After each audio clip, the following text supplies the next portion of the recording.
Hello friends, welcome to middle class family. Mary Sunkara. ఎలా ఉన్నారు? అందరు బాగున్నారా? నేనైతే చాలా బాగున్నానండి. మీరెంత బాగుండాలని మనస్ఫూర్తిగా కోరుకుంటున్నాను. ఈరోజు వీడియో అయితే ఇది మంగళవారం వీడియో అండి. ఇంకా ఆదివారం మా ఆయనకి జ్వరం అని చెప్పాను కదా, వర్షానికి తడుచుకుంటూ వచ్చారు అనేసి. ఇంకా సోమవారం అయితే మేమేం చేసుకోలేదు, ఆయనకు జ్వరం అనేసి సప్పగా పెరుగన్నమే తినేసాం అనమాట. ఆనియన్స్ అలా వేసుకొని తినేసాము, పెరుగన్నమే ఆ రోజంతాను.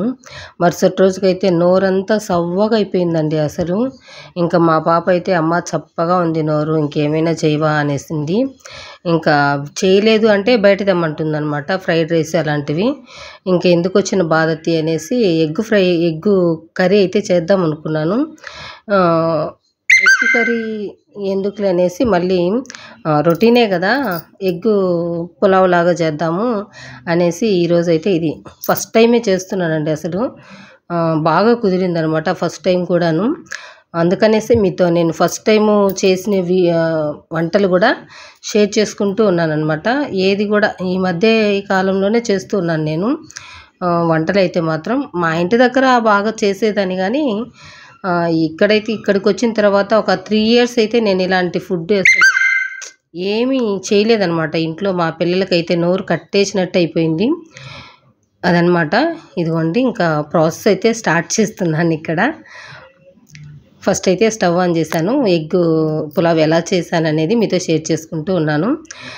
అటువైపు అయితే ఆనియన్స్, ఒక 2 ఆనియన్స్ బాగా సన్నగా కట్ చేసుకొని ఫ్రై చేసుకుంటూ ఉన్నాను, లాస్ట్లో వేసుకుందామని. ఇది కొంచెం పులావ్ అయినా కానీ బిర్యానీ లాగే ఉంటుందండి, చాలా బాగుంటుందన్నమాట. ఇంకా అటువైపు అయితే వేయించుకుందాము ఎర్రగా అనేసి ఇంకా ఒక ఆనియన్ అయితే సన్నగా కట్ చేసుకున్నాను. ఇన్ని అవసరం లేదనమాట అసలు దీనికి. ఒక ఆనియన్ సన్నగా కట్ చేసుకొని, ఒక ఆనియను పొడుగ్గా కట్ చేసుకొని ఫ్రైడ్ ఆనియన్ లాగా చేసుకుంటే సరిపోతుంది. 2 అవసరం లేదు, కానీ ఇక్కడ నేను 2 వేసుకోవడం వల్ల కొంచెం ఈ పులావ్ అయితే తీయగా అనిపించింది అనమాట. ఆ తీపి లేకుండా ఉండాలి అంటే ఒక 2 ఆనియన్స్ అయితే సరిపోతాయి. ఒక ఆనియన్ ఏమో మనము ఎగ్ పులావ్లో వేసుకోవడానికి, ఒక ఆనియన్ ఏమో ఫ్రైడ్ ఆనియన్స్ అనమాట లాస్ట్లో వేసుకోవడానికి. ఇక్కడ ఫస్ట్ అయితే నేను కుక్కర్లోనే చేస్తున్నాను.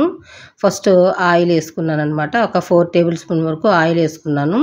కొంచెం నెయ్యి కూడా వేసుకున్నానండి. కొంచెం నెయ్యి, కొంచెం ఆయిల్ అనమాట వేసుకొని హోల్ గరం మసాలా మొత్తం, మనం బిర్యానీ స్పైసెస్ ఉంటాయి కదా, వీటితో పాటు నేను జీలకర్ర, షాజీరా, సోంపు కూడా వేసుకున్నాను 1 teaspoon. ఇంకా హోల్ గరం మసాలా, బిర్యానీ ఆకు, అనాస పువ్వు, స్టార్ ఫ్లవర్, చెక్క, లవంగ ఇలాంటివన్నీ వేసేసాను అనమాట. వేసేసి ఆ తర్వాత పచ్చిమిర్చి వేసి వేయించుకున్నాను. ఒక 4 పచ్చిమిర్చి సన్నగా కట్ చేసుకొని వేయించేసుకున్నాను. ఆ తర్వాత ఒక ఆనియన్ ఉంది కదా, సన్నగా కట్ చేసుకొని వేసేసాను అనమాట ఆయిల్లో. అది కొంచెం బాగా మెత్తబడిన తర్వాత ఒక 2 టమోటాలు అయితే సన్నగా కట్ చేసుకొని యాడ్ చేసుకున్నాను. ఇంకా ఇటువైపు ఏమో ఇంకా ఆనియన్స్ అయితే మనకి ఫ్రై అయిపోతూ ఉన్నాయి ఆల్రెడీ. కొంచెం ఇటువైపు అయితే ఫ్రై అయిపోయాయి కదా, ఇంకా టమాటాలు కూడా మనకు మగ్గిపోవాలన్నమాట. మెత్తగా అయిపోతే చాలా బాగుంటుందండి. టమాటాలు మనకు కొంచెం కనపడుతూ ఉంటే బాగుంటుంది కదా, బాగా ఉడికిపోవాలన్నమాట టమాటాలు కూడా. అందుకనేసి ఇంకా మూత పెట్టి కొంచెం పసుపు, ఉప్పు వేసి ఉడకబెట్టేసుకోవాలి. చూసారు కదా, మూత పెట్టేశాను. ఇంకా ఇటువైపు ఏమో ఇంకా కోడిగుడ్లు, నేను ఇక్కడ ఒక 1 glass వేయలేదనమాట. ఒక 1/2 glass బియ్యము బాస్మతి రైస్ అయితే ముందుగానే నేను కడిగి ఒక 1/2 hour ముందే నానబెట్టేసి ఆ తర్వాత ప్రాసెస్ అయితే స్టార్ట్ చేస్తూ ఉన్నాను ఇక్కడ. ఇటువైపు అయితే నేను ఎగ్స్ చూసారు కదా, 9 eggs అయితే వేసాను. వేసి కొంచెం ఆయిల్ వేసేసి మనము ఆనియన్స్ ఫ్రై చేసుకున్నాం కదా, అందులోనే కోడిగుడ్లు కూడా వేసేసి కొంచెం పసుపు, ఉప్పు, కారం అన్నీ 1/2 teaspoon వరకు వేసుకొని మంచిగా వేయించేసుకోవాలన్నమాట. వేయించుకోవడం వల్ల మనకు ఆ నీసు స్మెల్ లేకుండా బాగుంటాయి అన్నమాట గుడ్లు అయితే. ఇంకా ఇటువైపు అయితే టమాటాలు బాగా మగ్గిపోయాయి చూసారు కదా. టమాటాలతో పాటు ఆనియన్స్ కూడా బాగా మగ్గిపోయాయండి, మనకు ఫ్రైడ్ ఆనియన్స్ లాగా బాగా మగ్గిపోయాయి. ఇలా మగ్గిపోవాలన్నమాట రుచిగా ఉండాలి అంటే. మనకి రుచిగా టేస్టీగా తినాలి అంటే. ఇంకా తర్వాత ఇదిగోండి ఇంకా ఇక్కడ ఈ పులావ్కి కావాల్సిన ధనియాల పొడి, పసుపు పొడి, అలాగే గరం మసాలా అన్నీ ఒక 1 టీ స్పూన్ అయితే యాడ్ చేసుకుంటూ ఉన్నాను. కారం పొడి అయితే యాడ్ చేసుకోలేదండి. ఇంకా ఇక్కడైతే నేను బిర్యానీ పౌడర్ కూడా యాడ్ చేస్తూ ఉన్నాను. ఎందుకంటే గరం మసాలా యాడ్ చేసుకోవచ్చు, కానీ నా దగ్గర గరం మసాలా లేదనమాట. దానికనేసి నేను ఇక్కడ బిర్యానీ పౌడరే ఒక 1 టేబుల్ స్పూన్ దాకా యాడ్ చేసుకున్నాను. ఎలాగో గరం మసాలా లేదు కాబట్టి ఇదే 1 టేబుల్ స్పూన్ యాడ్ చేసుకున్నాను. 1 స్పూన్ ఏమో ధనియాల పొడి యాడ్ చేశాను. ఒక హాఫ్ టీ స్పూన్ జీలకర్ర పొడి యాడ్ చేశాను. ఒక హాఫ్ టీ స్పూన్ పసుపు, హాఫ్ టీ స్పూన్ కాదు 1/4 టీ స్పూన్ కొద్దిగా అయితే యాడ్ చేశాను.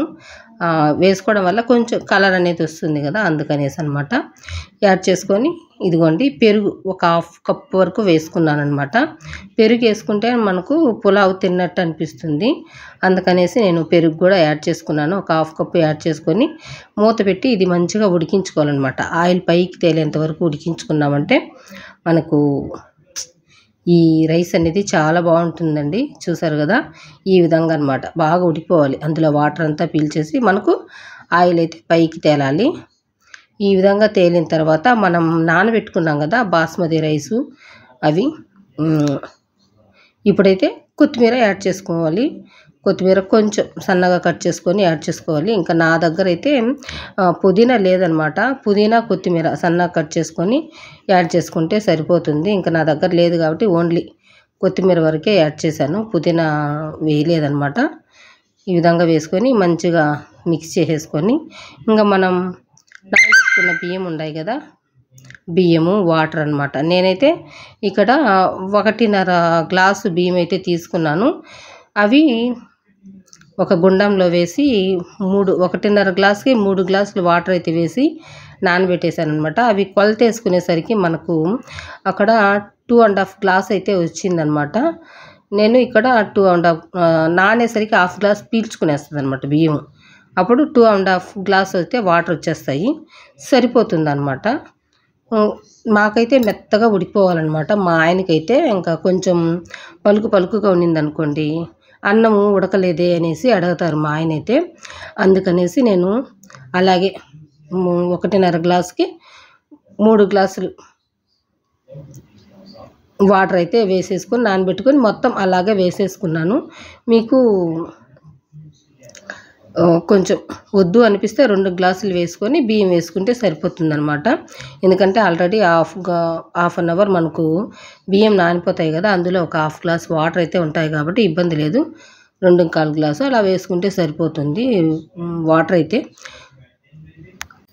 ఒకవేళ మీరు నా వీడియోస్ చూస్తూ వంటలు చేసుకునే వాళ్ళకైతే నేను చెప్తున్నానండి, అన్నీ వచ్చిన వాళ్ళకైతే కాదనమాట. ఇది వెరైటీ వంటకం అని కూడా నేను చెప్పను, కాకపోతే నేను చేసుకుంటున్నాను అంతే.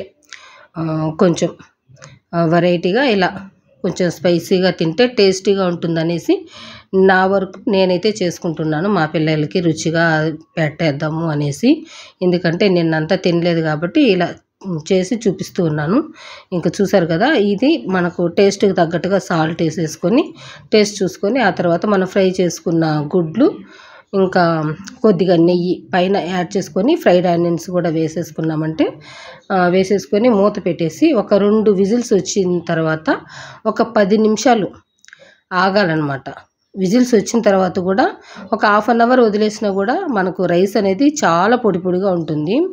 కాకపోతే ఇక్కడ ఏం చేశానంటే నేను ఇంకా వీడియోస్ అప్లోడ్ చేసి ఎడిటింగ్ చేసి అప్లోడ్ చేసి ఇంకా నేను వంట చేసేసరికి లేట్ అవుతుంది కాబట్టి ఆల్రెడీ 1:30 టైం అయితే అయిపోయింది. ఇంకా 2 అవుతూ ఉంది దగ్గరగా టైం అయితే. అందుకనేసి వెంటనే తీసేశాను. చూసారు కదా, రైస్ అయితే మాత్రం చాలా బాగా ఉడికింది. ఇంకా గుడ్లు అయితే పైనే ఉన్నాయి.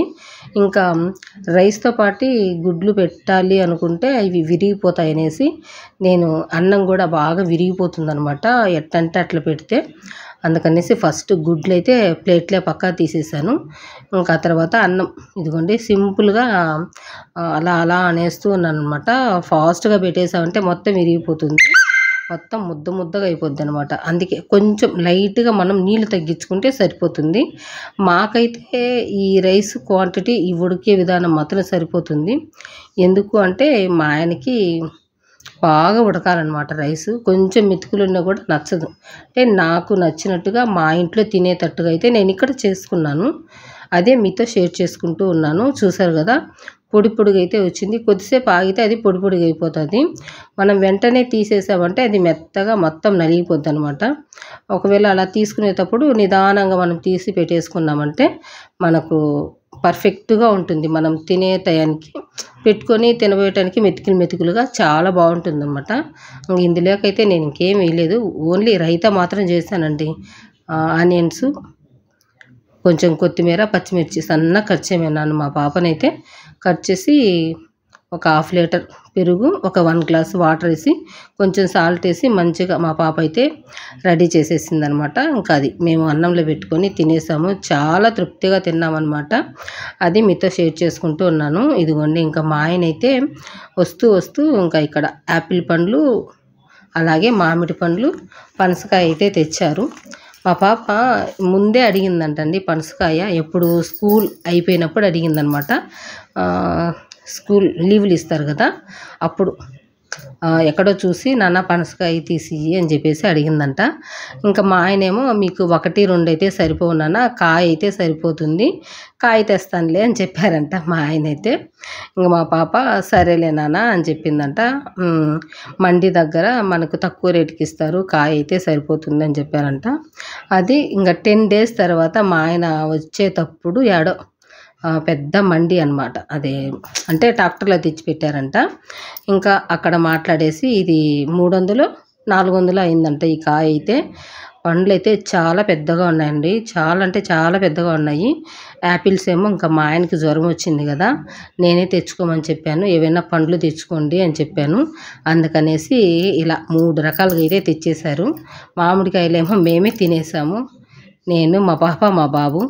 మా ఆయన అయితే ఒక్కటి కూడా తినలేదండి అసలు మామిడి పండ్లు అయితే.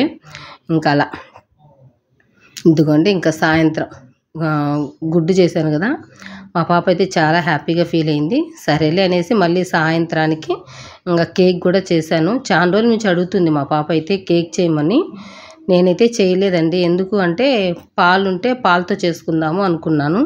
కానీ మొన్న పెరుగుతో చేశాను కాబట్టి ఈసారి పాలతో చేద్దాము అనుకున్నాను. పాలైతే ఈ మధ్య దగ్గరగా 3 డేస్ నుంచి పాలే ఉండట్లేదనమాట ఇంట్లో. సరేలే ఇంకా అడుగుతూ ఉన్నారు కదా అని చెప్పేసి మళ్ళీ పెరుగుతోనే చేశాను. అది మీతో షేర్ చేసుకున్నాను కూడా. మీకు వీడియో కావాలి అంటే ఈ ముందు వీడియోనే షేర్ చేశానండి. కేకు మీకు క్వాంటిటీ పరంగా కావాలంటే ముందు వీడియో చూసేయండి. ఆల్రెడీ చాలా బాగుందనమాట. నచ్చితే ఖచ్చితంగా లైక్ చేయండి. థ్యాంక్ యూ అండి.